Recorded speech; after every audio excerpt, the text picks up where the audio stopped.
बिहार की राजनीति कब किस ओर करवट ले कुछ कहा नहीं जा सकता। कल तक बिहार सरकार के मंत्री चिराग पासवान को एनडीए से अलग होने की बातें कहते थे। अब वही मंत्री कह रहे हैं कि एनडीए का ही हिस्सा है चिराग पासवान। बिहार सरकार में मंत्री और बीजेपी कोटे से मंत्री नीरज कुमार बबलू ने बड़ा बयान दिया है कि चिराग पासवान एनडीए का हिस्सा है, वो अभी भी गठबंधन का पार्ट है। क्या कुछ कह रहे हैं नीरज कुमार बबलू, आपको दिखाते हैं। बीजेपी कैसे देखती है? देखिए, ऐसा कुछ नहीं है नज़दीकियां बढ़ने का। किसी से किसी का नज़दीकी बढ़ सकता है, ये अलग बात है, लेकिन चिराग पासवान जी एनडीए का पार्ट है। मुझे लगता है कि आगे भी रहेंगे। आज रघुवंश बाबू की पुण्यतिथि है। कई मांगे जो थी बिहार सरकार से उन्होंने की थी जब अस्पताल में एडमिट थे, क्या आज समय आ गया है उनके मांगों पर ध्यान देने का?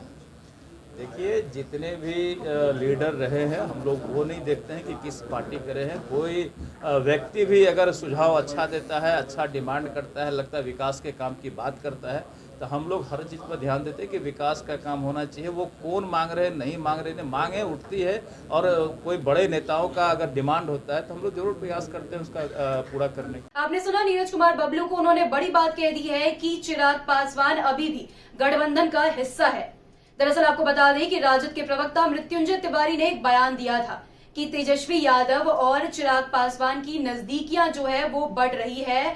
इससे जेडीयू के खेमे में अब बेचैनी होनी शुरू हो गई है। एनडीए अब घबराने लगी है। उन्हें लगने लगा है कि अब चिराग पासवान गठबंधन का ही हिस्सा है, क्योंकि अगर वो गठबंधन को छोड़ करके तेजस्वी यादव के साथ हो जाते हैं तो उन्हें बड़ा नुकसान होगा। इसीलिए अब एनडीए में बेचैनी शुरू हो गई है। बीजेपी के मंत्री ने तो अब सीधे तौर पर कह दिया है कि चिराग पासवान एनडीए का ही हिस्सा है।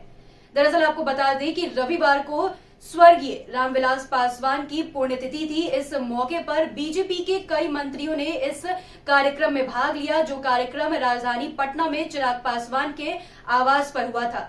लेकिन इसमें जेडीयू की तरफ से एक भी मंत्रियों ने भाग नहीं लिया। खास करके बिहार के मुखिया नीतीश कुमार ने शिरकत नहीं की। कहा जा रहा है कि नीतीश कुमार काफी नाराज थे चिराग पासवान से, वो काफी खफा थे चिराग पासवान से, इसीलिए वो इस कार्यक्रम में उन्होंने शिरकत नहीं की। दरअसल चिराग पासवान ने मुख्यमंत्री नीतीश कुमार को लेकर के कहा था कि उन्हें जेल भेज देना चाहिए और उनके खिलाफ विधानसभा में प्रत्याशियों को उतारा था, जिससे जेडीयू को काफी मुश्किलों का सामना करना पड़ा था। इन्हीं बातों को लेकर के नीतीश कुमार जो है वो इस कार्यक्रम में नहीं पहुंचे थे। अब उन्हीं के सहयोगी बीजेपी के नेता ऐसे बयान दे रहे हैं कि जेडीयू एनडीए का ही हिस्सा है, तो ये काफी दिलचस्प बात हो जाती है, क्योंकि अब नीतीश कुमार अब इस पर क्या बयान देते हैं वो देखना दिलचस्प हो जाता है। तो इन्हीं तरह की तमाम खबरों के लिए आप बने रहे हेडलाइंस बिहार के साथ और हमारे यूट्यूब चैनल को सब्सक्राइब जरूर कर ले। धन्यवाद।